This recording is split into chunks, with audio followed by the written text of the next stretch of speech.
निमाड़ की सुरीली धड़कन आकाशवाणी खंडवा के आप सभी प्यारे श्रोताओं को नेपा लिमिटेड नेपानगर से संदीप ठाकरे का प्यार भरा नमस्कार।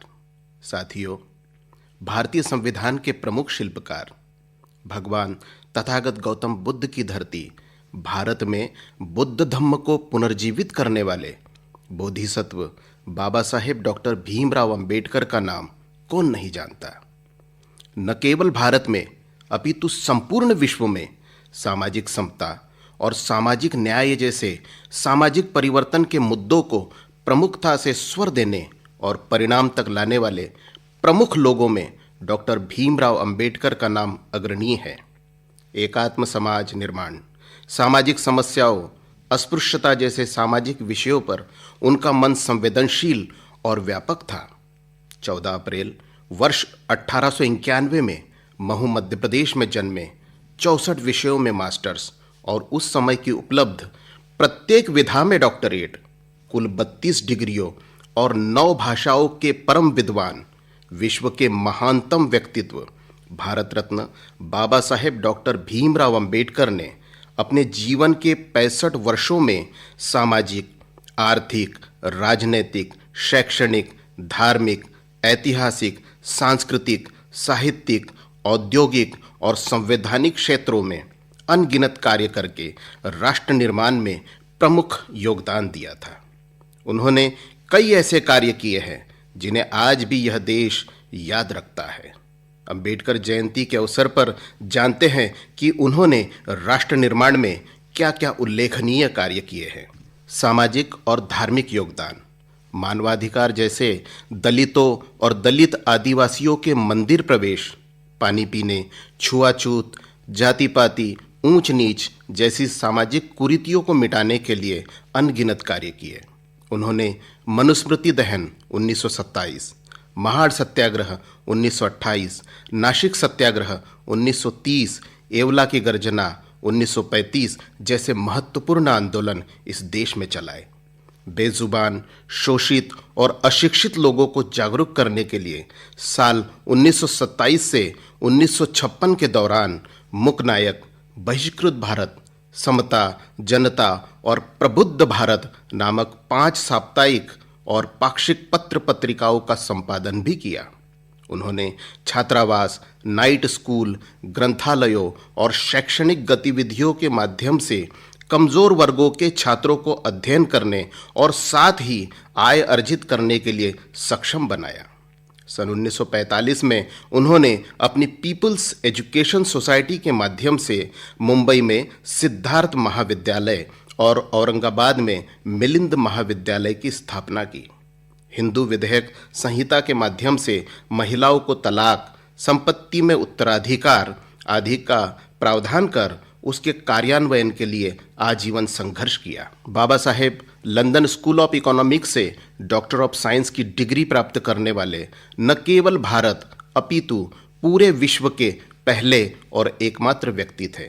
भारत में रिजर्व बैंक ऑफ इंडिया की स्थापना, डॉक्टर बाबा साहेब अंबेडकर की रचना, रुपयों की समस्या, उसका उद्भव और प्रभाव और भारतीय चलन और बैंकिंग का इतिहास और हिल्टन यंग कमीशन के समक्ष उनकी साक्ष्य के आधार पर वर्ष 1935 में हुई। उनके दूसरे शोध ब्रिटिश भारत में प्रांतीय वित्त का विकास के आधार पर देश में वित्त आयोग की स्थापना हो सकी। वर्ष 1945 में उन्होंने देश के लिए जल नीति और औद्योगिकीकरण की आर्थिक नीतियां जैसे नदी नालों को जोड़ना, हीराकुंड बांध, दामोदर घाटी बांध, सोन नदी घाटी परियोजना, राष्ट्रीय जलमार्ग, केंद्रीय जल और विद्युत प्राधिकरण बनाने के मार्ग प्रशस्त किए। वर्ष 1944 में प्रस्तावित केंद्रीय जलमार्ग और सिंचाई आयोग के प्रस्ताव को 4 अप्रैल 1945 को वाइसराय की ओर से अनुमोदित किया गया और बड़े बांधों वाली तकनीकी को भारत में लागू करने हेतु प्रस्तावित किया गया। वे बाबा साहेब ही थे जिन्होंने कर्मचारियों के हित में श्रम कानूनों को आकार देने में महत्वपूर्ण भूमिका निभाई। न्यूनतम पारिश्रमिक, न्यूनतम कार्य घंटे, साप्ताहिक अवकाश, मातृत्व अवकाश, बोनस, ग्रेच्युटी, बीमा, एक्सीडेंटल इंश्योरेंस इत्यादि दूरदृष्टा बाबा साहेब अंबेडकर जी की ही इस देश को देन है। निर्वाचन आयोग, योजना आयोग, वित्त आयोग, महिला पुरुष के लिए समान नागरिक हिंदू संहिता, राज्य पुनर्गठन, राज्य के नीति निदेशक तत्व, मौलिक अधिकार, मानवाधिकार, निर्वाचन आयोग और सामाजिक, आर्थिक, शैक्षणिक और विदेश नीति बनाई। उन्होंने विधायिका, कार्यपालिका और न्यायपालिका में अनुसूचित जाति और जनजाति के लोगों की सहभागिता को सुनिश्चित किया। देश के विख्यात इतिहासकार आर.सी. गुहा के अनुसार डॉक्टर बाबा साहेब अम्बेडकर अधिकांश विपरीत परिस्थितियों में भी सफलता का एक अद्वितीय उदाहरण है। आज भारत जातिवाद, संप्रदायवाद, अलगाववाद, लैंगिक असमानता आदि जैसी कई सामाजिक और आर्थिक चुनौतियों का सामना कर रहा है। हमें अपने भीतर के अम्बेडकर की भावना को खोजने की आवश्यकता है ताकि हम इन चुनौतियों से स्वयं को बाहर निकाल सके। साथियों, इस देश की काया में प्राणों का संचार बाबा साहेब द्वारा रचित महान संविधान की बदौलत हो पाया है। देश को विश्व का सबसे बड़ा लिखित संविधान सौंपने में 7 सदस्यीय ड्राफ्टिंग कमेटी के वे अध्यक्ष थे। बाबा साहेब की भूमिका उसमें प्रणम्य है। संविधान सभा की डिबेट्स को पढ़ने पर पता चलता है कि संविधान लिखने के लिए बनी 7 सदस्यीय ड्राफ्टिंग कमेटी के एक सदस्य ने त्यागपत्र दे दिया था। एक सदस्य की मृत्यु हो गई थी, एक सदस्य अमेरिका में थे, एक अन्य सदस्य सरकारी मुकदमों में उलझे होने के कारण कमेटी के दायित्वों से विमुख थे। 2 अन्य सदस्य दिल्ली से बहुत दूर रहते थे तथा स्वास्थ्य संबंधी समस्याओं के कारण बैठकों में सक्रिय भूमिका निभा नहीं पा रहे थे। अंततः पूरी ड्राफ्टिंग कमेटी का भार बाबा साहेब अम्बेडकर के कंधों पर आन पड़ा और बाबा साहब अम्बेडकर ने अपने स्वास्थ्य की परवाह किए बगैर राष्ट्र धर्म को निभाते हुए विश्व के सबसे बड़े लिखित संविधान को मात्र 2 साल 11 माह 18 दिनों में देश को सौंप कर अपने जीवन का एक महत्वपूर्ण कार्य करते हुए देश को नई दशा और दिशा देने का महत्वपूर्ण योगदान दिया, महत्वपूर्ण कार्य किया। स्वतंत्र भारत के पहले केंद्रीय कानून मंत्री डॉक्टर बाबा साहेब अम्बेडकर ने साल 1951 में महिला सशक्तिकरण का हिंदू संहिता विधेयक पारित करवाने का प्रयास किया।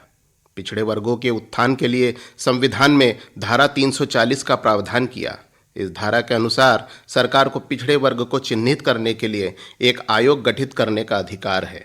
पिछड़े वर्ग की पहचान के लिए संविधान लागू होने के 1 साल के भीतर ही पिछड़ा वर्ग आयोग का गठन किया जाना था। जब आयोग का गठन नहीं हो पाया तो बाबा साहेब को निराशा हाथ लगी और उन्होंने अपने त्यागपत्र में इस बात का उल्लेख भी किया। डॉक्टर अंबेडकर ने उस समय पिछड़े वर्ग के अधिकार की बात की जिस समय पिछड़े वर्ग के लोग अपने अधिकारों के बारे में पूर्णतः अनजान थे।